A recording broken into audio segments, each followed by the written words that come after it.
the same people who are out there now, like Ronan, still calling themselves disinformation experts. And they're like live torpedoes in the water. They're just looking for places to continue this work. Welcome back to the show. I'm Carl Cannon, Washington Bureau Chief, RealClear Politics, talking now with Jonathan Turley, George Washington University law professor and frequent commentator on American public life, especially the First Amendment, judicial system. He's the author of The Indispensable Right, Free Speech in an Age of Rage. But we talked about that when that book came out, John. I want to revisit that and see what the reaction's been. You know, I like the book and said so. What kind of feedback have you got? And then a little teaser to our listeners and viewers. I want to talk about the book you're working on now.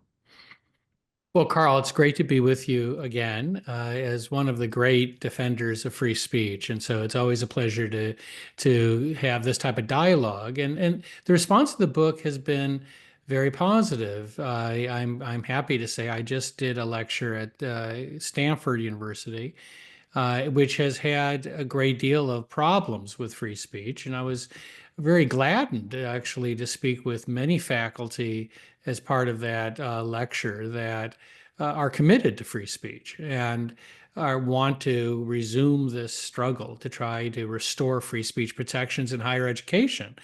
And as I say in The Indispensable Right, the anti-free speech movement that we're dealing with today really began in higher education in the United States. There are two movements going on. One is a movement that swept over Europe, and that tide has certainly reached our shores.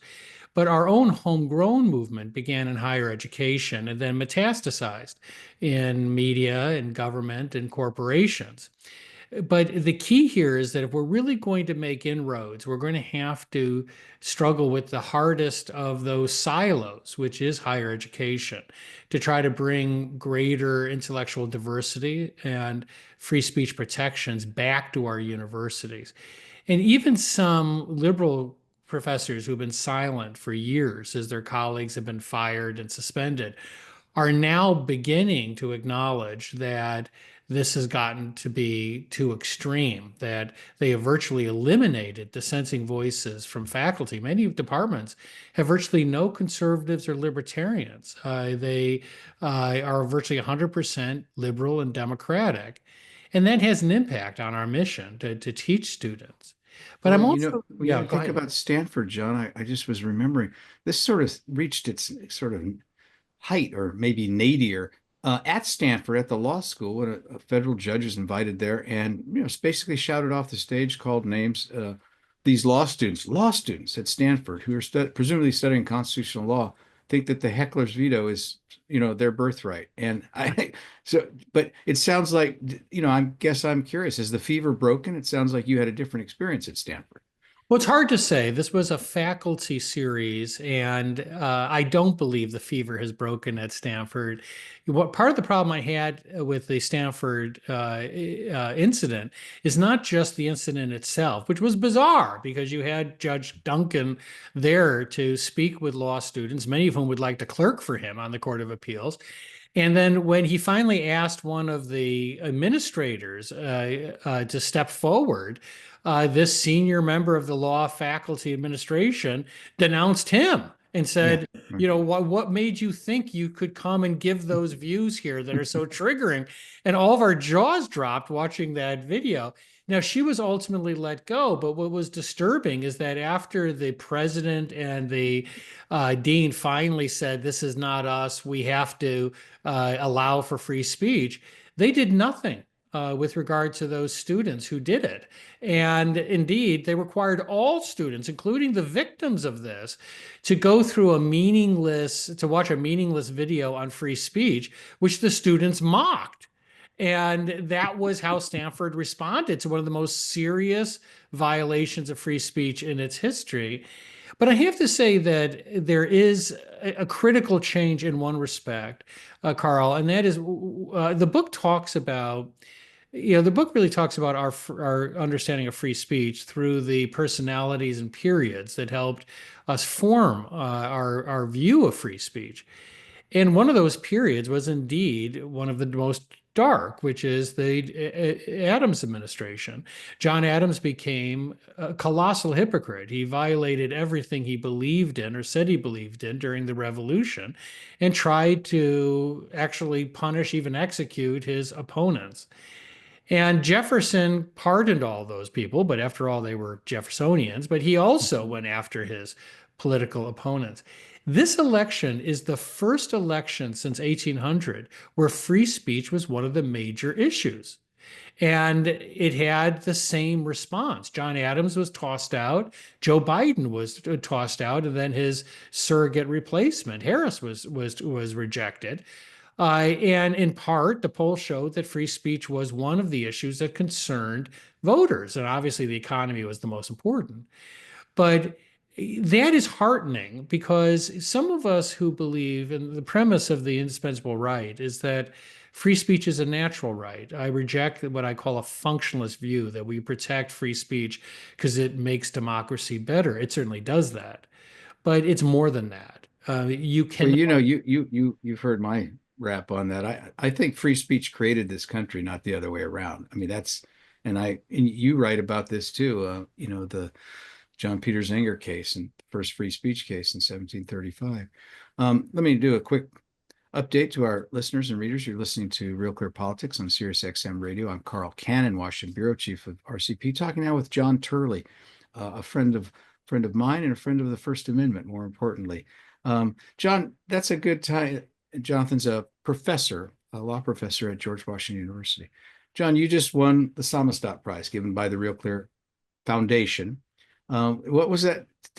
In case our listeners don't know about that, briefly, what was that like? That experience?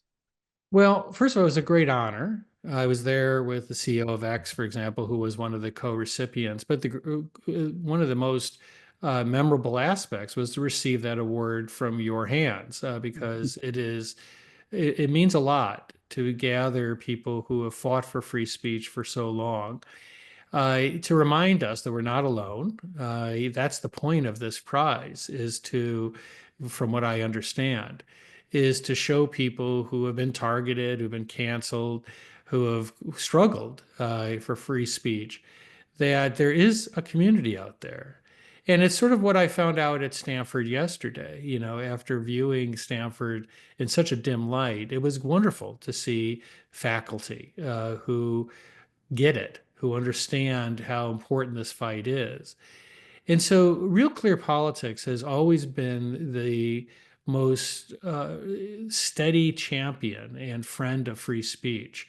Part of that is not just that it's committed to the values of free speech, but Real Clear Politics has itself been targeted, unreasonably so.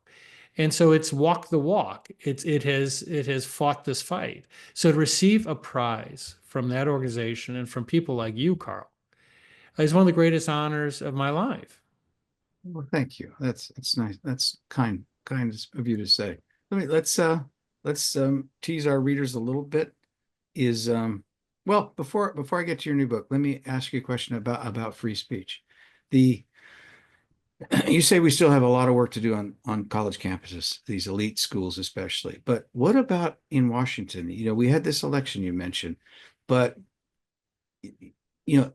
free speech, censorship, let's use that word, has emerged as a partisan issue. More Democrats favor it than Republicans in polls. More Democratic politicians seem to favor it, under the guise of combating misinformation. They don't call themselves censors, but you know how that works. It's a distinction without a difference, ultimately.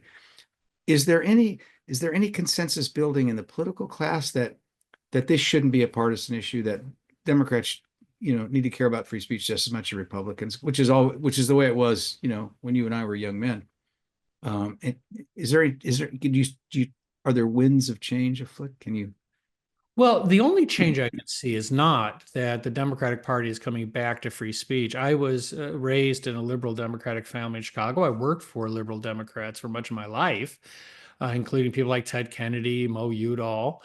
And frankly, I don't recognize the party. Free speech used to be the touchstone of the Democratic Party. And then during the Biden administration, it became committed wholly to censorship and speech regulation. That hasn't changed. I think that It's too deeply rooted now in the party. What has changed is they're not talking about it as much. They realize that they lost the fight with the public. Companies like Facebook have realized that. You know, they had a truly creepy campaign for years where they try to convince young people to embrace so-called content moderation, and all these very happy millennials saying, "Hey, they're going to moderate our speech." And it didn't work. It moved the needle a little bit, but not enough. It's hard to get a free people to give up freedom. And it's particularly hard for those of us who believe free speech is a natural right, because you cannot be fully human without being able to project part of yourself in the world around you. So the change has been that they know that it's a loser. The problem is that for the last 4 years, they've created this censorship bureaucracy, this apparatus, and it extends from government to corporations to academia. Those people are not going anywhere. They identify themselves as so-called disinformation experts. The example I used once in testimony was that after the Civil War, the problem we faced was that we had a whole bunch of people who were trained in wiretapping. And when the war ended, there was no employment for wiretappers in the government. They didn't stop being wiretappers. They started to work for private companies. And it led ultimately to the federal law banning wiretapping. You're going to have the same people who are out there now, like Ronan, and they are, still calling themselves disinformation experts. And they're like live torpedoes in the water. They're just looking for places to continue this work. All right, we've got about 30 seconds left. Just give us a hint of the new book you're working Uh, on. well, it's another book with Simon and Schuster, and we're still wrestling over the title, but it will be out by the end of the year. And it looks at democracy. Half the book looks backwards at what happened in the American Revolution and how did we define democracy? And the other half looks forward is, can democracy survive in the 21st century? And I'm talking about technological and economic changes. And the book looks historically at a tale of two cities, Philadelphia and Paris, and why one went from violence in the streets of Philadelphia to a stable democracy, and the other turned into the terrors and mass executions. And what we could learn from that on the anniversary, the 250th anniversary of the Declaration of Independence. So you'll come back on my show. We talk about that book when it's published. I would love to, Carl. All right.